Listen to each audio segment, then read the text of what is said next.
Thank you very much, everybody. It's a great honor to be with a friend of mine, Emmanuel Macron, President of France.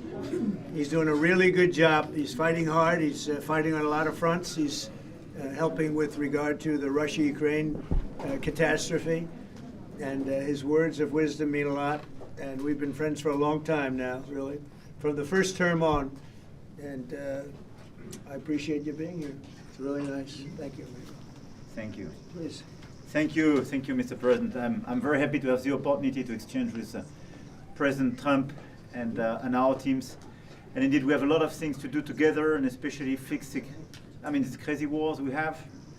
And I just saw the message you issued after your meeting with President Zelensky, and I think it's a very right one. I mean, if we back concretely Ukraine in this situation, given the Russian economy is suffering, I mean, there is this opportunity of a good future. It is. So we will back it. I think so. I think so. They're very enthusiastic in a lot of ways. And it's been a terrible war. It should have ended. And Russia should have stopped it. But they've been 3.5 years and they've gotten not so far. So we'll see what happens. But the other side can fight too. And they've proven that. Maybe it could be that Russia's a paper tiger.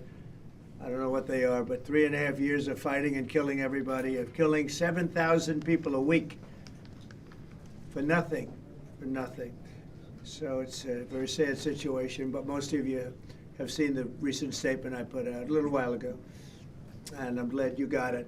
But I feel that way. I really do feel that way. Let them get their land back. Yep. So we'll see how it all works out. And in the meantime, I hear France is doing well, and you're doing well. And he's been my friend, and we've gotten along on just about every subject there is to get along with, other than on occasion, wine.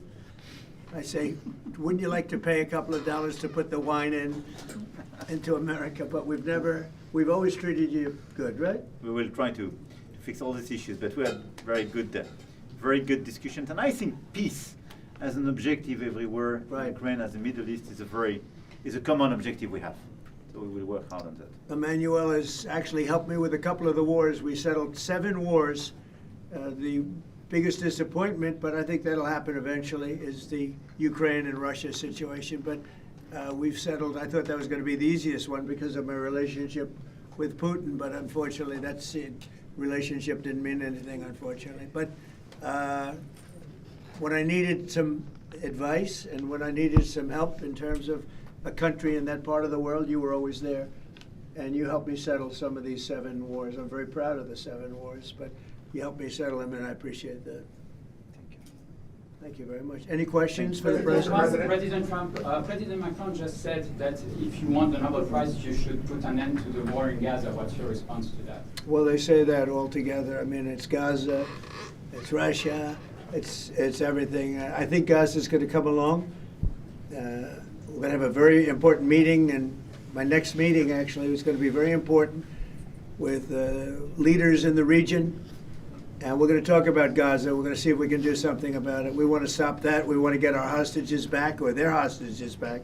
We've gotten all of the American hostages, as you know, and Alexander, all of them have been back. Steve Witkoff's done a great job, and Marco always, and everybody. I mean, we have Scott got involved and strongly involved, and from a financial standpoint, we're doing some things that are pretty good. We put Iran out of commission, very important. That was called the bully of the Middle East, and they're out of commission. Now we're going to have a meeting today. I think it's going to be a successful meeting with all of the leaders of many of the biggest, I would say, the most important countries having to do with Gaza, indirectly and directly. And that's going to take place just in a little while. So I'm sure you'll be there, and we could have an outcome very quickly. What is the recognition of Palestine as a gift to Hamas? Well, I think it honors Hamas, and you can't do that because of October 7th. You just can't do that. But we want our hostages back, and we don't want them back in 1s and 2s and take the next 2 years to do it. We were the ones that got the hostages back. And I always said, I told Steve, I told Marco, I was always saying the last hostages are going to be the toughest ones. But you can't honor them by doing anything like you suggest. All you can do is say, we want our hostages back, and we want the war to end. We're going to want it to end. But you always have to remember, people forget October 7th was one of the most savage days in the history of the world. There's never been anything like that. We're talking about babies being sliced in half. You're talking about young children having their heads chopped off. You can't forget that.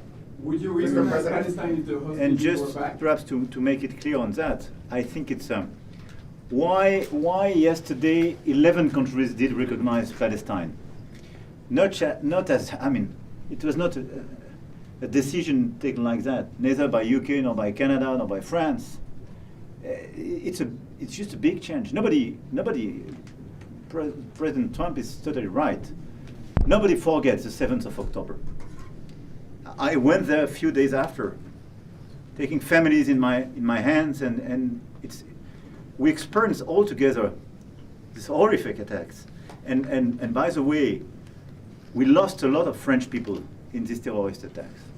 But after almost 2 years of war, what is the result? Once again, they killed the top leaders of Hamas. It works. This is a great achievement. But at the same time, you have as many Hamas fighters as you had the first day. So it doesn't work to dismantle the Hamas. This is not the right way to proceed. So we need a full-fledged process, and we worked very hard on the day after, and I totally share this sequencing. The release of all hostages, the ceasefire, the resume of humanitarian aid, the day after in Gaza to stabilize the land, and we need a political perspective, and this is why we took this decision on recognition. Would you recognize Palestine if the hostages were back? Well, I have to say that I'm on the side of Israel. I've been on the side of Israel really my whole life.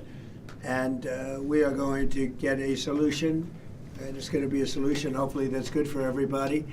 But it's time to stop. We're going to have that very important meeting. I think the meeting we have coming up in the next hour is going to be one of the most important meetings that we'll have here.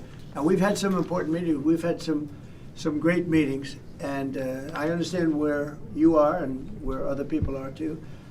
And we just have to get this solved. We have to get the hostages back. We want to get the war over.